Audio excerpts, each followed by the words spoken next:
Instituto de Investigaciones en Educación de Lima.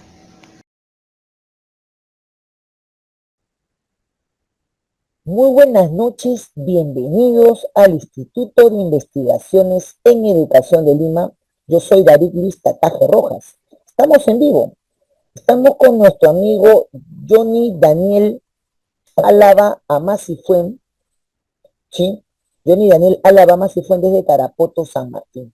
Con él estamos llevando la tercera sesión, la tercera clase de el curso número 11 que lo hemos denominado Historia del Perú y Mundo 4, la cuarta y la de las últimas de las historias. Hemos hecho Historia del Perú 1, 2, 3 y esta es la cuarta y última. Estamos viendo en esta tercera sesión Historia del Perú, República, siglo XIX, la guerra con Chile en realidad, desde 1880, 79 en realidad, 5 de abril, hasta el mediados del siglo XX, 1950.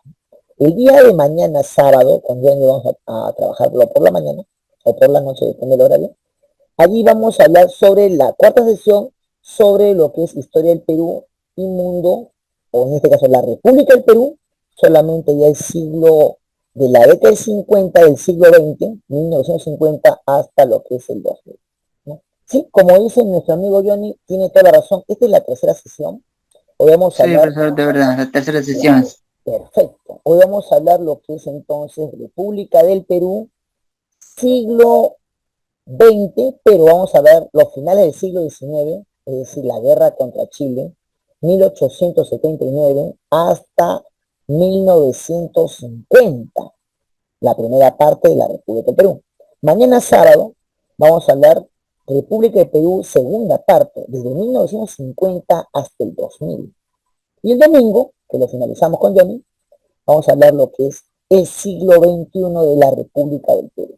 Es largo el tema. Hoy vamos a hablar entonces brevemente, vamos a hacer solamente un análisis breve de lo que vendría a ser, luego vamos a presentar las diapositivas. ¿Qué es lo que pasó? Después de Ramón Castillo y Marquesado, en su primer y segundo gobierno, en 1856, el segundo gobierno, él va a dejar un Perú muy bueno, un Perú estable. Jorge Basadre Groman, el historiador de la República, él lo dice una prosperidad falaz, es decir, una prosperidad mentirosa. Todo dinero de la explotación del guano, todavía no es salite, del guano. Y el excremento de estas aves guaneras, el guanay, ayudó mucho para que el Perú pueda exportar. Y el comercio internacional entre Perú y Europa era muy bueno. El Perú tuvo mucho dinero. Según el historiador, donde lo tengo a nuestro amigo, el profesor Alfonso Quirós, Ramón Castillo también tuvo mucho dinero, pero también hubo corrupción. En la historia de la República, en lo que vendría a ser en la historia de la corrupción en el Perú, él nos menciona que Ramón Castillo también cometió errores. No él, sino sus personas muy cercanas.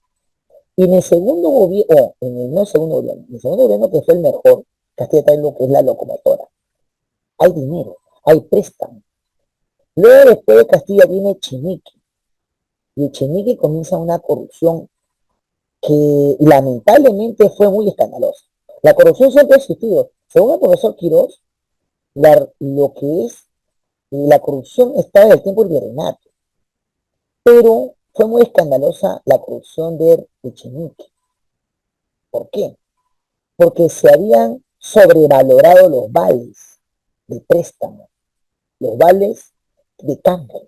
Es decir, había dinero, había un presupuesto, entonces el Estado peruano necesitaba personas que, esas personas son los famosos consignatarios, que prestaban dinero al Estado peruano y enviaban vales. En esa época los cheques todavía existían, pero también los vales para un intercambio de dinero.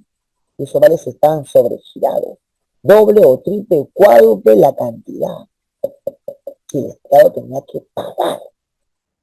Eso es una corrupción muy exagerada.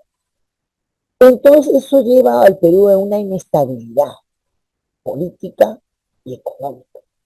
Entonces, para nuestra mala suerte, viene una crisis mundial en 1872 en Inglaterra. Y esa crisis mundial afecta a los bancos de Inglaterra, que también tenían sucursales en el Perú. Y esa corrupción o esa crisis mundial trae como consecuencia al Perú y lo arrastra en la crisis.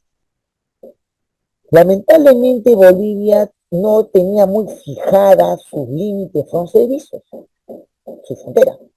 Entonces había cometido el más grande error de su vida. La línea limítrofe o la frontera peruana, no, boliviana y chilena estaba en discusión.